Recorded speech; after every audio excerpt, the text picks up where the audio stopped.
What's up guys? Өнөөдөр бид нэр цэжний бэлтгэл хийн. За Bacon Drawing бэлтгэл хэмтэлтэй 3 сарын жим огсолтоос бэлтгэл хийхгүй байж 3 сар гээгүй. Тэгээд одоо бэлтгэлтэй байгаад байдаг нэг сар хагас сар болж байна. Тэгээд ихээр янз бүрийн цэжний бэлтгэл хийцгээе. Цэжний бэлтгэл хийхэд бол аль бол хүн дээр хийдэг. Энэ налуу басгал дээр бол аль бол хөнгөн тэг өөрийнхөө биеийн одоо даах чадвартай хамааран хөнгөнөр хийх амар дуртай. Хөнгөнөр олон давтна гэсэн. Хүн чингээр хийвэл мөрөн болтрах, мөрний шүмс тасрах гэх мэт амар олон асуудлууд их байдаг байхгүй юу? Тэгэхээр энэ бол налуу шахалтыг хөнгөнөр хийх амар дургу. Авла нуруугаа мэдээ сайн хотойн дээшгээ гүйцэтгэлтэй доошоо гүйцэтгэлтэй гүйцэд шахаж өгнө. Ягаад гэхээр булчин ч өөрөө гүйцэд явж гүйцэд шахаж өгөх тусмаа гой чанарчаад гой хөвн сууж өгдөг хөхгүй. Би ингээ 25 кг амар хөнгөн явж байгаа юм шаардаад байгаа шүү дээ тийм. Үгүй. Эцэргээр миний харагдаж байгаа байдал миний дотроо мэдэрч байгаа мэдрэмж хоёр шат ондоо. Чамд хэцүү санагдаж байгаа. Надад хөнгөн санагд чамд хөнгөн санагч надад юм надад дотроо хэцүү гэсэн үг хөхгүй. Аль үзэл харцсан байдаг.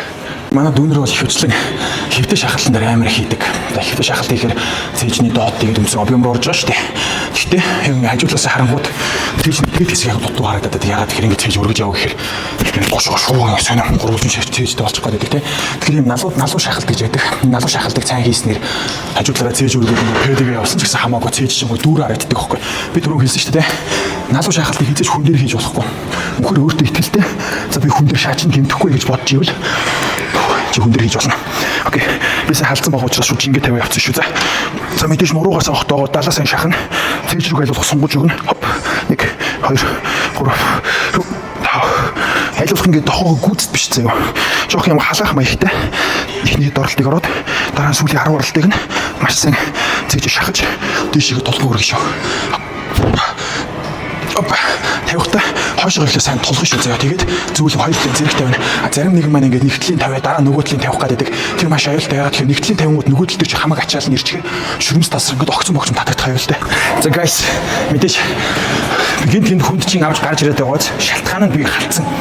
Тэгээ би хүнд чинь авч гарч иж байгаа шүү. Тэгэхээр намайг дүүрээгаад ч юм уу те хөөх охин харж мараад эсвэл өөрийнхөө эгондоо дэлгдээд хүнд чингээр өргөх юм бол карьер чинь дуусах юм дөө залуучуудаа. Та нар 90-ад оны ахны шиг би хаа тийм ясны бүтц мүцтэй биш шүү дээ. Орчин үеийн шал ондоо уулцсан. Тэгэхээр битгий яг ондоо дийлдэг дээр. За энэ бол мэдээж цэжний маш чухал хэсэг.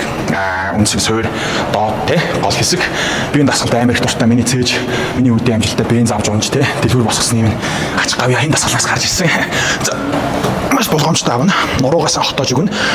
Хамгийн чухал зүйл бол гараа сайн чанга татгах шүү гэнтэлээ. Ерөөсө суллаж болохгүй. Хоп дандаа гүйцэд тараа 2 3 миний гарны чичирж байгаа харагч нь ийм л хүнд. Тэгэхээр